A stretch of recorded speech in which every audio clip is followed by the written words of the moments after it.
Hi, my name is Bethany. I am 21 years old. I am the Director of Social Media for the Sharp Memory Tooth Association.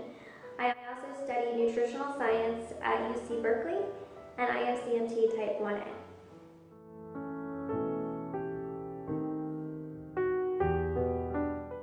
At 12, I was sitting on the floor of my friend's living room and we were playing, and I felt these really strong electrical sensations going through my arm, and it hurt.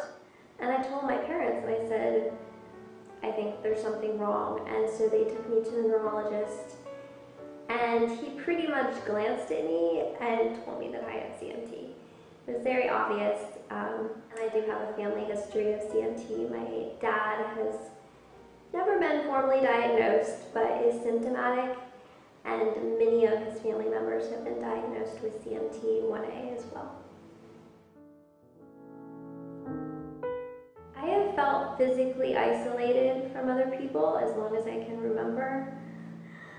I was always the slowest, and it was hard, and I started avoiding social situations because I was worried about the obstacles that I would encounter. In high school, I would turn down invitations to parties and social events because I was scared that maybe there would be stairs. And what would I do? I wouldn't be able to get up them. And, because everyone else played soccer and I couldn't play soccer. And those are the things that CMT can do to you. It can put up very real barriers for you socially, and I was just so ashamed of having CMT and of having a disability and scared of them thinking that I was different or that I was weird, that I would never feel comfortable talking to them about it, and I would never feel comfortable asking for help. There was a moment that I realized that they would have embraced me, and it was after I had dropped out of high school at 15 due to a traumatic knee injury. My parents had taken me out to the mall. I was in a wheelchair. I was in so much pain. And they brought me home. And all the girls in my class were there. And it was my birthday, and they yelled, "Surprise!" And there I am, I'm injured, I'm in a wheelchair, and they had planned by themselves this entire surprise birthday party for me. And it was so emotional because I had never really fostered any sort of relationships with these girls because I was so scared about them accepting me. And here they are when I'm at my lowest.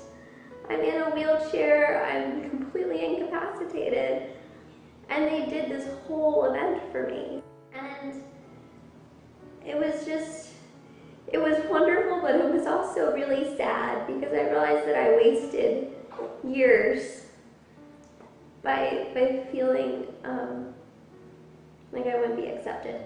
You know what? I think we need to give people a little more credit sometimes because sometimes they really surprise you. And there are a lot of good people out there, even teenagers. I do have a boyfriend of 4 years. His name is Josh. And he is one of the best things in my life. And I feel so lucky to have found him.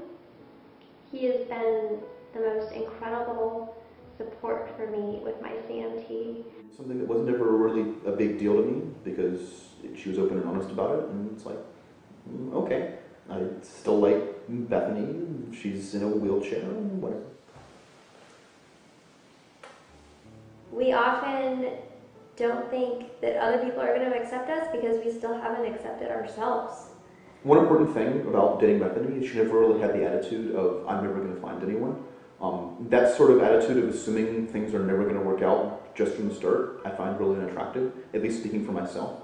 So the CMT was not really a big deal, but if she'd had the attitude of, I have CMT and thus everyone's going to hate me, well, that's sort of a self-fulfilling prophecy, at least as far as I'm concerned. I would definitely encourage kids and adults to open up about their CMT, especially if you keeping it a secret is making you miss out on opportunities. because you don't want to have to admit that you have something going on. Let's face it, most people have never heard of CMT. So it was great to find the CMTA online and to find the resources and read them. And trust me, I read that whole site. It gave me something really important, which was knowledge to fight this. The CMTA site also gave me something else really important, which was access to other people with CMT. And I loved being on the forums when I was a teenager and talking to other people and hearing about what they were going through and learning from their experiences. That was incredibly valuable. When people ask me why I insist on walking everywhere, I say I walk because I can. And that hasn't always been the case, and it may not always be the case. So I walk today